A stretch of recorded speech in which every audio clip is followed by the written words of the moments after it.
Saludamos a esta hora a Milos Alcalay, ex embajador de Venezuela ante la ONU. Muy buenas tardes, ex embajador. Gracias por estar con nosotros. Nos complace tenerlo aquí en la tarde. Buenas tardes, Jason. Buenas tardes a todos los televidentes. En esta hora muy contento de estar en tu programa. Y bueno, continúan las agresiones verbales del chavismo. ¿Por qué hablar de injerencia cuando otro presidente pide la libertad de los opositores presos en Venezuela? Bueno, efectivamente, esa diplomacia de los carritos chocones, en las cuales el presidente Maduro tendría que estar en la cumbre, no está donde debe estar y está normalmente donde no debe estar. Lo hemos visto viajando por el mundo, a Vietnam, a Qatar, lo hemos visto a las Islas del Caribe, a Saint Vincent, Saint Kitts, pero en una reunión en donde están los líderes de América del Sur, de Mercosur, Maduro no está. Y pone nada menos que a Delcy Rodríguez como carrito chocón para ir en una fantasía en la que trata de vender a Venezuela como el mejor país del mundo en cuanto a la defensa de los derechos humanos, cuando sabemos que la situación es dramática la que vive Venezuela, además de agredir a un gran vocero de la democracia y los derechos humanos como el presidente Macri.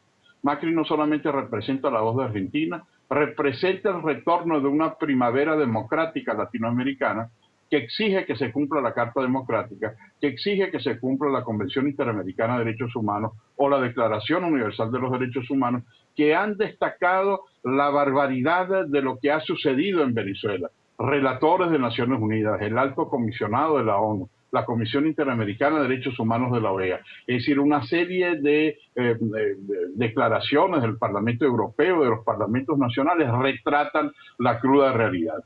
Y estas declaraciones de Delcy Rodríguez se parecen mucho a lo de recientemente se celebraban los 70 años de la Noche de los Cristales Rotos en Alemania, cuando las fuerzas policiales agredieron a los judíos y después los pusieron a ellos a reparar lo que la misma guardia antijudía hizo. Entonces ella dice, muestra unas fotografías, cuando fue un gobierno represivo, reprimió a 3.000 jóvenes que llevó de la manera más brutal y los victimarios ahora se convierten en víctimas. Yo quiero felicitar al presidente Macri y a todos los presidentes de Mercosur porque creo que estamos iniciando una etapa en donde se clarifica y se buscan los principios rectores de un Mercosur que tiene que estar inclinado a cumplir con el protocolo de Ushuaia, con la cláusula democrática y con otras instituciones como la Carta Democrática Interamericana. Lo que se está exigiendo es lo que el pueblo venezolano pide y pidió el 6 de diciembre. Libertad para los presos políticos y el cese de una represión brutal contra los demócratas del país. Señor Alcalay, en este pronunciamiento de hoy incluso se esperaba que el presidente Mauricio Macri fuera mucho más fuerte porque él habló una vez fue electo de convocar la Carta Democrática del Mercosur, pero luego de los resultados de las elecciones legislativas en Venezuela bajó un poco el tono. Sin embargo, iba la canciller venezolana preparada porque tenía fotografías en sus manos de Leopoldo López, de hechos de violencia, de lo que ocurrió en febrero de 2014. Así se ve porque, bueno, tú no puedes tapar el sol con una mano. Es imposible tratar de eliminar todo lo que fue una situación de represión ante líderes democráticos reconocidos mundialmente.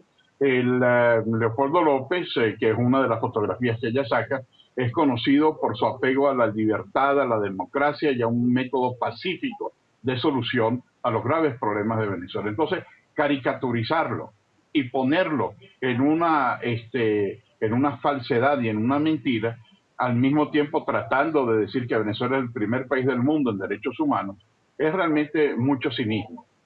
Pinochet en Argentina, cuando en Argentina se estudiaba la situación de Pinochet en Chile, bueno, Pinochet reconocía que violaba los derechos humanos.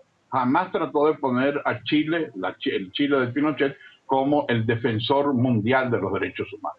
En el caso de Venezuela, es decir, no solamente se violan los derechos humanos, sino que se trata de vender precisamente en el país, en donde estando Maduro de canciller quiso hacer una injerencia, ese sí fue injerencismo, tratar de hablar con los militares para mantener a Lugo en contra de la situación constitucional del Paraguay, que había hecho lo que se está haciendo hoy en Brasil, que hubo en Brasil varias veces, que hubo en Venezuela, en otros países, que es cumplir con las normas constitucionales. De manera que vuelve de nuevo en una muy torpe actitud una ministra de Relaciones Exteriores polemizando nada menos que con un jefe de Estado. Es algo realmente insólito, pero es muestra de una diplomacia absolutamente desfasada y que no tiene ningún sentido. Si Maduro quería mantener esta posición, tendría que haber estado presente y no mandar a la ministra de Relaciones Exteriores. Y señor Alcalay, ¿servirá de algo este pronunciamiento de Mauricio Macri en el Mercosur sobre las garantías democráticas en Venezuela? Quizá otros presidentes en la región que lo piensan pero no lo dicen, ¿se animen también a hablar sobre este tema? Yo sí creo que es un paso sumamente importante, que es defender los principios y valores de América Latina y de Mercosur. El hecho de haber mantenido estas posiciones fue la que obligó al gobierno a reconocer el triunfo de la oposición en las elecciones del 6 de diciembre. Todo un sistema de ventajismo que utilizó el gobierno, ahora igual que en el caso de Leopoldo López y de otros presos políticos, trata de ponerse como víctima de la oposición cuando los victimarios, la utilización del ventajismo fue de parte del gobierno. Entonces, la posición internacional y el retrato de la realidad es muy importante y creo que esa solidaridad automática que había con el régimen bolivariano se está perdiendo inclusive entre sus más cercanos aliados. Pues quiero agradecerle mucho este contacto. Es Milos Alcalay, ex embajador de Venezuela ante las Naciones Unidas. Muy amable por haber estado con nosotros. Gracias, Jason. Muy buenas tardes.